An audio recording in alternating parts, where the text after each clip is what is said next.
back to my channel for another video. So today I have another autism talk, and this topic is going to be our experience with the lazy ABA therapist. Now, for you guys out there that don't know what an ABA therapist is, it stands for Applied Behavior Analysis, which means that they are behavioral therapists. They are trained individuals that work with your child to try to help modify some of the behaviors that they see.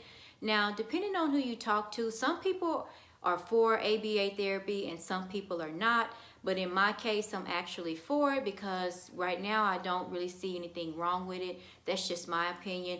They use more of a scientific way to, help your child, as well as the psychological part of it as well. So they apply psychology, meaning they study, how behavior work, and then they apply it to, everyday life situations for your child. So that's basically what an ABA therapist is in a nutshell. They are trained to work with your child. Now, depending on how you want the therapy done, you can have the ABA therapist come into your home, or you can have your child do like a center-based therapy. So they also work at centers as well. But today I am going to be talking about our experience with the lazy one. Now let me go ahead and put a disclaimer on the video. This is my experience. I'm not bashing anybody. I'm not talking negative about her. This is just what happened to us in our story and what we experienced. And so that's simply what this video is going to be about today. So anyway, with all that being said, let's just go ahead and get right into the video. So the first thing that happened is that she was not interactive with Caden at all. The whole time, or at that time, ABA was very new to me, and this happened 2 years ago, you guys. But at that time, ABA was very new to me. Caden had just got diagnosed with autism, and it was just a whole new world. And I really didn't understand ABA. I didn't understand how it worked, but I did have common sense that helped me get through the process. Now, I did know that there would have had to have been some type of interaction, okay? And that just meant, getting to know him. She just didn't get to know him at all. And like I said, no interaction whatsoever. So that was the first thing that I noticed. And then after that, and by the way, this therapist came out to our home. The second thing is that when she would come out to the house, she would just sit at the kitchen table. She became very complacent with just sitting at the table and talking to me. Now, in the beginning, that was fine. There was nothing wrong with that. It's like, okay, you're getting to know me. You're getting to know Caden. You're getting to know his strengths, his weaknesses, what it is he can and can't do, different things like that, which was okay. But then after 2 months, she continued to do this type of behavior, which really made me a little bit unhappy. I really started to wonder, if things would change. I let it go on because I kept giving this therapist the benefit of the doubt. The next thing is that she just completely ignored him. I mean, obviously, if you're sitting at the table, you are ignoring him. He would just run around the house. He would play. He would do all these things, and she did nothing. She just sat at the table and talked to me about her kids. And so after a while, I started to think, okay, this isn't going to change. This is just, the way she is. After that, she never put together a treatment plan. So obviously, when your child is getting any type of therapy, you need to know what the plan of action is. You need to know the treatment plan. What is it that you're going to be working on? What's the plan? Otherwise, you just go into a situation blindfolded and you don't even know what to expect or what to do. So you really need a treatment plan, and I didn't get that even after 2 months of her being there. And some of you guys may wonder, well, why did you wait 2 months? Well, like I said, I kept trying to give this therapist the benefit of the doubt. I kept thinking it would change. I kept thinking that maybe she would come around, but she didn't. The next thing is that she never took him out. So she just never took him out. She just sat there. She did nothing, you guys. And that's why I said I'm not bashing her. I'm just telling you guys what happened to us and how I'm passionate about it not happening to somebody else. But She never took him out, never did anything with him, never, like I said, no interaction. So finally at this point, I did stop giving her the benefit of the doubt, and I knew that if we continued down this road with her, that Caden would never grow and he would never get to the next level. So the last straw, you guys, was one day she was sitting at the kitchen table, and if you guys see me looking down, I'm looking at my notes. And she was sitting at my kitchen table and she was talking about her other clients, you know, in random conversation with me. She was talking about how she would take them out, how she would spend time with them, how she would go to the mall with their parents, and how she just made all this effort with other children. And so that's when I began to notice, you know what?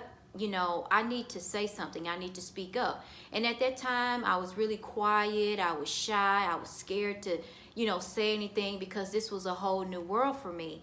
But I finally realized, you know, you need to talk with her. You need to have a conversation with her, because if she's taking other kids out and if she's doing other things with other kids, why isn't she doing that with Caden?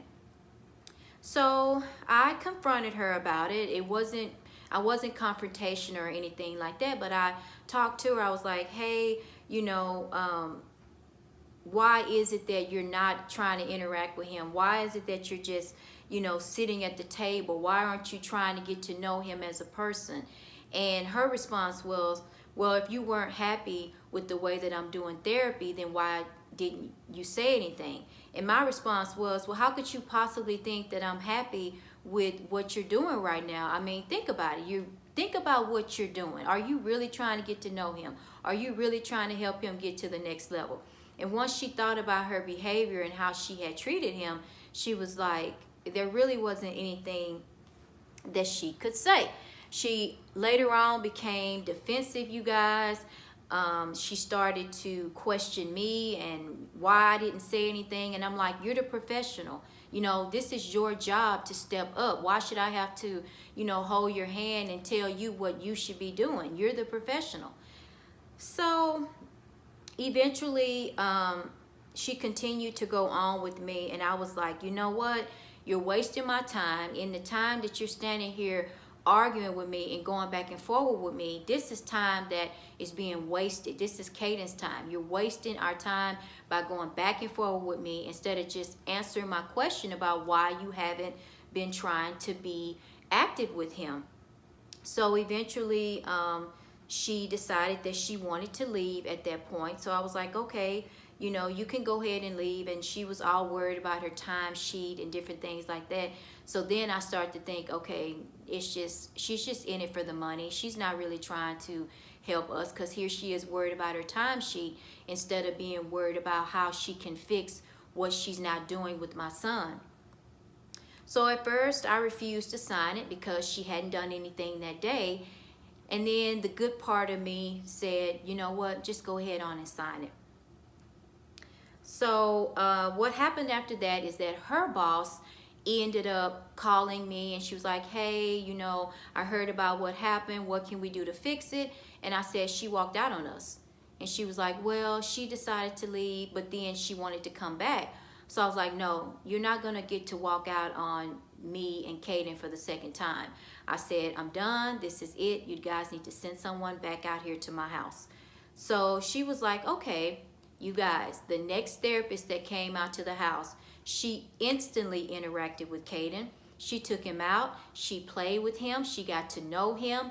She put together a treatment plan within the second visit. I mean, it was great. And she was so excited to work with him. She asked me questions about him. I mean, it was the best thing ever. So I guess the moral of my story, or what I'm getting at, is don't be like me. You know, don't not say anything. Don't let time pass and you notice that a person is not doing what they're supposed to be doing with your child. Speak up. And so now that the way I am right now, I speak up. I still give people the benefit of the doubt, but I don't wait. I give you a certain time to do what you're supposed to do. And if you haven't done it, we're moving on. And so that's what I want you guys to take away from this video, is to don't settle. I don't care if you're getting services for free. I don't care if you're on government insurance, if you're on normal insurance, traditional, whatever. Do not settle, because there is always somebody out there that is going to work with your child, that is not in it for a paycheck.